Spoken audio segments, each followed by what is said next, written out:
क्योंकि घर त्याग दिया, जंगल में जा बैठा और जंगल में भूख लगी, वन से फिर वापस आया, भिक्षा मांगी। ऐसे ऐसे भी पुण्यात्माओं की जानकारी हमें मिली कि ये ऐसे साधना करता था, गांव से रोटी मांग लाता था, सूखी साखी जैसी कोई देता था, और 1-2 रोटी खाता था, बाकी टांग देता था कपड़े में बांध के वृक्ष के। वो सूख जाती थी 2-3 दिन, उन्हीं को भिगो भिगो कर खाता था, फिर दूसरे तीसरे दिन फिर मांगने जाता था।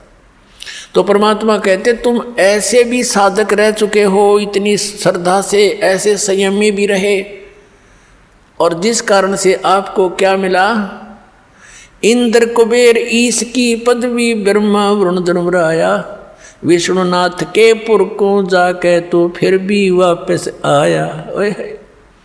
ऐसी साधना, ऐसा कति वैराग बना करके, सब कुछ त्याग करके, इतना संयमी रह करके कठिन साधनाएं करने से भी तुझे क्या मिला, इंद्र कुबेर ऊपर के देवता बना दिया।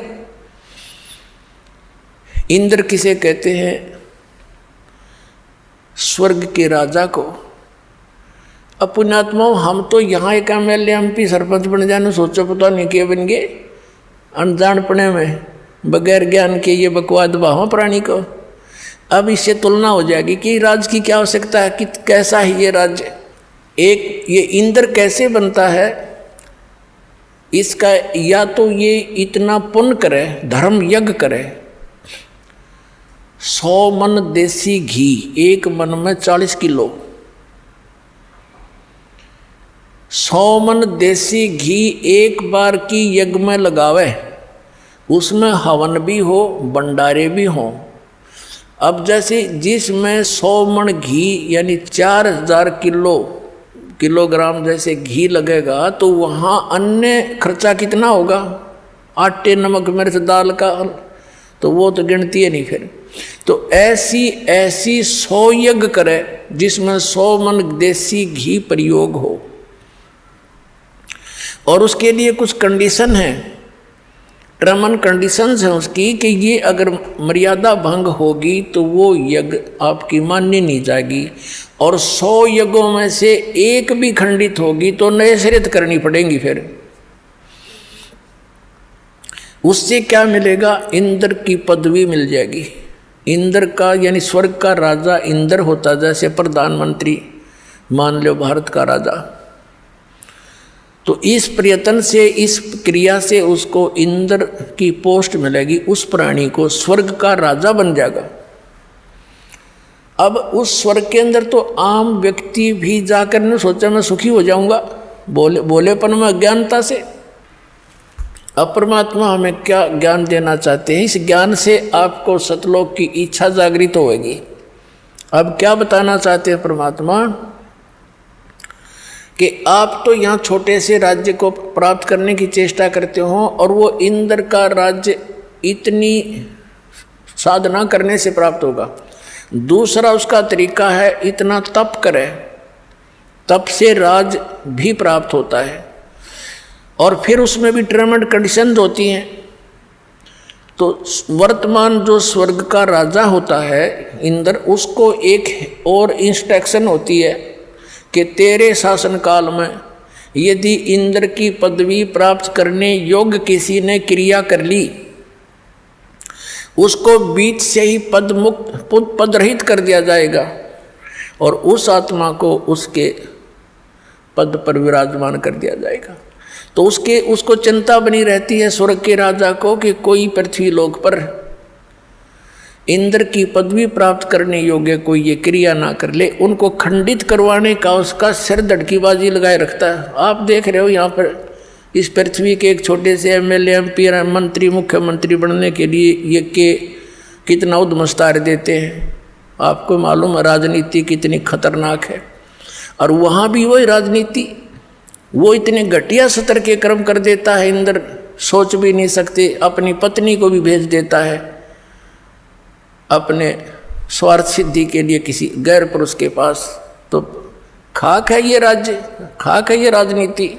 तो ऐसे एक मार्कंडे नाम के ऋषि बंगाल की खाड़ी में तपस्या कर रहे थे।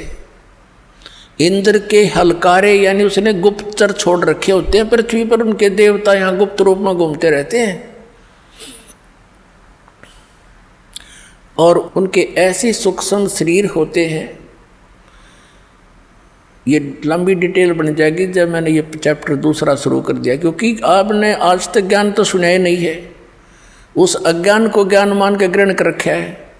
लेकिन सिंपल सा इतना है कहेंगे कि उसके हलकारे गुप्तचर CID वाले घूमते रहते हैं और उन्होंने पता लग गया कि ऐसे एक ऋषि मार्कंडे नाम के ऋषि बहुत समय से बैठे हैं, तपस्या कर रहे। इंद्र को चिंता बन गई कि कहीं तेरी गद्दी प्राप्त ना कर ले।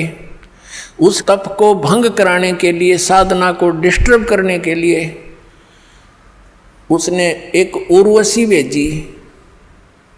एक औरत आई खूबसूरत, और उसने उस ऋषि के सामने थोड़ी सी दूरी पर डांस करना शुरू कर दिया, नाचना शुरू कर दिया। और वहाँ का एक सिद्धि से वहाँ का वातावरण ऐसा बना दिया जैसे ना गर्मी ना सर्दी, और सुगंध उठ रही हो जानो चारों तरफ से, ऐसे जानो ऐसा बड़े मनमोहक वातावरण बना दिया। अब वो नाच रही है। मार्कंडे ऋषि आधी आंखें खुली हैं, आधी बंद हैं। जब उसने सारे डांस कर लिए, अंत में वो निवस्त्र होगी। तब मार्कंडे ऋषि बोले, हे बेटी, हे माई, हे बहन, आप यहाँ किस वास्ते आई? तब उर्वशी ने कपड़े पहनते हुए कहा कि हे ऋषि, मेरे स्वरूप को देखकर यहाँ अन्य इस बनखंड के, इस वन के, डिवीजन के, इस टुकड़े के जितने ऋषि महर्षि थे उनके वो तो डामाडोल हो गए और छोड़ कर इस तप ने खड़े होकर लागे देखने मेरे को। लेकिन ना जाने आपकी समाधि कहाँ गई हुई थी, ये आप जानो, आप डगमग नहीं हुए। तब मार्कंडे ऋषि ने बताया कि मेरी जो समाधि थी, समाधि क्या होती है कि यहाँ बैठे वो अपनी दूरबीन से, अंदर की आँखों से, ये अपनी अपनी भक्ति से रेंज घटती बढ़ती रहती है। वो कह रहा कि मैं ब्रह्मलोक में मैं डांस देख रहा था और वहाँ नाचने वाली औरतों की तेरे जैसी तो 7-7 नौकरानी थी। तो तेरे डांस ने के देखूँ मैं, तो तेरे से इतनी सुंदर थी वो, जिनकी तेरे जैसी तो नौकरानियाँ थी। वहाँ मैं समाधि लगा रहा था। अपने आत्माओं, ये तत्व ज्ञान है, इससे दूध और पानी छनेगा, अलग अलग हो जाएगा। एक तरफ तो ये है कि मार्कंडे ऋषि ने अपनी साधना को सर्वोच्च मान रखा था। तो उर्वशी कहने लगी कि महाराज, आप एक बार इंद्रलोक में चलो।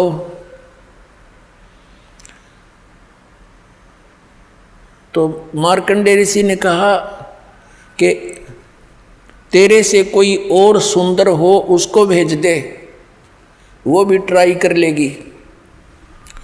तो उर्वशी ने कहा कि मैं इंद्र की पटरानी मैं ही हूँ, यानी सबसे ब्यूटीफुल, सबसे खूबसूरत स्वर्ग की जो औरतों में से एक होती है वो सची नाम है उसका, और वो इंद्र की पटरानी होती है। तो वो कहती है मैं ही वो सबसे सुंदर औरत हूँ उस स्वर्ग लोक की, और मैं इंद्र की पटरानी यानी मुख्य पत्नी हूँ। मार्कंडे ऋषि ने कहा कि जब ये इंद्र मर जाएगा तब तू क्या करेगी, क्योंकि ये तो नासवान है। बट उसने सची ने कहा, उर्वशी ने कहा, यानी उर्वशी ने कहा कि मैं 14 इंद्र भोगूंगी। अपने आत्माओं, अपना पैमाना लगा लियो, आप क्या भक्ति कर रहे हो और क्या प्राप्ति होगी इस मार्ग को छोड़कर अन्य जो साधनाएं करते हो वहाँ से। अब वो क्या कह रही है उर्वशी, वो कितनी पुण्यात्मा थी, उसने कितने धर्म और पुण्य किए होंगे। वो कह रही है कि ये 14 इंद्र मर जाएंगे अपना शासन काल पूरा करके इनकी मृत्यु होती रहेगी और मैं नौ की नौ बनी रहूंगी, मैं इनकी पत्नी रहूंगी, यहाँ की पटरानी, ये भी एक पोस्ट है। और नेक्स्ट इंद्र की वह पत्नी बनेगी, वो अपना 14 ऐसे वो 72 चौकड़ी युग, 72 चतुर्युगी, सतयुग, त्रेता, द्वापर, कलयुग, ये 4 युगों का एक चतुर्युगी होता है। ऐसी 72 चतुर्युगी तक 1008 वर्ष तक समझ लो, 1008 ये चतुर्युगी तक ये ब्रह्मा का एक दिन होता है, 1008 चतुर्युग का। तो जब और फिर रात्रि में वो नष्ट हो जाते हैं, तो कहते हैं इस एक दिन में, ब्रह्मा के दिन में 14 ये इंद्र नष्ट हो जाते हैं। तो ये क्या कहती है कि ब्रह्मा के एक दिन में 1008 चतुर्युग तक मैं तो नौ की नौ पत्नी बनी रहूंगी, यहाँ की स्वर्ग की देवी, और जितने जो इंद्र हैं वह 14 इंद्र मरते रहेंगे, मैं कांस्टेंट रहूंगी जब तक, फिर मेरी भी मृत्यु होगी। अब मार्कंडे ऋषि परिचित थे उनसे। मार्कंडे ऋषि ने कहा कि 14 इंद्र भी मरेंगे जब तू के करेगी। तो वो क्या बताती है, नियम बताती है, उसका प्रतिफल बताती है, सच्चाई बताती है कि जितने अंदर मैं भोगूंगी वो तो गधे बनेंगे मृतलोक में, पृथ्वी पर, और मैं गधी बनूंगी। मार्कंडेय ऋषि माथे माथ मारता है, फिर जहाँ का राजा गधा बने और वहाँ की पटरानी गधी बने, तो मुझे ऐसे लोक में क्यों ले जावा थी तू। तब उस इंद्राणी ने कहा कि इसलिए ले जाना चाहती थी कि मेरी इज्जत रह जाती, नहीं तो मेरी मजाक करेंगे, मुझे सज़ा दी जाएगी कि तू हार के आगी। या दंड देता है वो जो उस लड़कियों को भेजता है किसी को, जैसे विश्वामित्र तपस्या करे था, उर्वशी भेज दी इस इंद्र ने, उसके साथ उसका संपर्क हो गया। एक लड़की होली ना जब जन्म करके और छोड़ के जाती रही अक्षमाल ऋषि जी, फिर वो विश्वामित्र रोनता अंड है। तो ऐसी स्थिति है इनकी।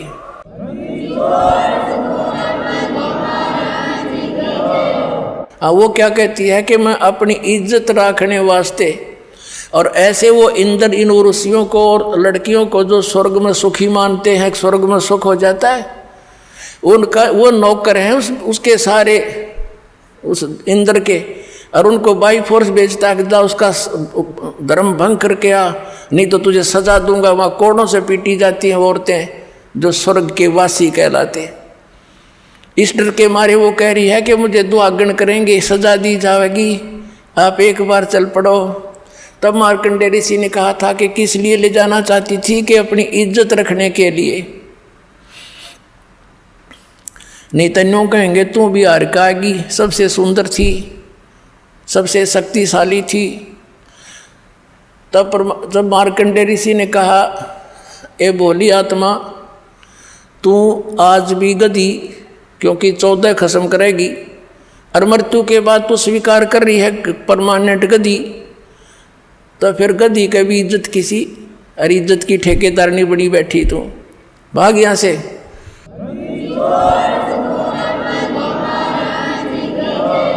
फिर क्या हुआ कि इंद्र आ गया वहां पर, स्वर्ग का राजा आ गया और कहने लगा, हे बंदनिवाज, हम हारे तुम जीते, इंद्र की गद्दी प्राप्त करो। मार्कंडेय ऋषि कहने लगा, अरे अरे इंद्र तू क्या कह रहा है, इंद्र की गद्दी तो हमारे लिए काग की बीट है, हमें नहीं चाहिए, तो ये रख अपने को। और फिर मार्कंडेय ऋषि ने कहा, इंद्र बात सुन बैठ जा। अब इंद्र तक खुश हो गया कि ऋषि ने बख्श दी मेरी गद्दी वापस, अभी हमने तो इतना ज्ञान है।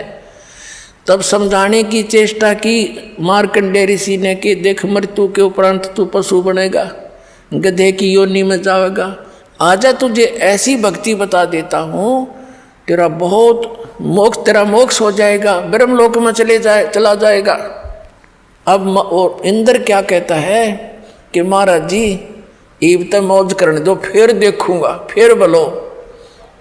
अपने आत्माओं सबके वह बीमारी है जो इन स्वर्ग के देवताओं तक के, आपने भी यही है। अब जैसे ये दास किसी को, अपने मित्र प्यारे को, जैसे दास जूनियर इंजीनियर की नौकरी करता था जेई की, तो उन अपने साथियों को भी कोशिश की समझाने की, जो जिसको थोड़ा सा ज्ञान सुहा था उसको बैठा के समझाने की चेष्टा की। तो वो क्या कहता, भाई फिर देखेंगे, फिर देखेंगे, फिर के देखेंगे, गधा बने पाछे तो कुमार देखेगा फिर।